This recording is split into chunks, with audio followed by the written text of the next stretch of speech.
may bago na naman. Ayan, may bago na naman ako makita kay kuya. So, yan. Tuturuan ko kayo kung ano to.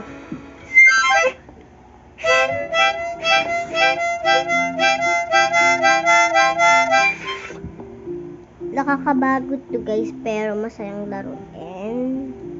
So, yan. Hindi, first time lang ako makakita ng ganito.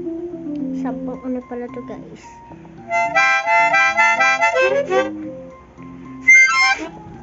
Galing guys.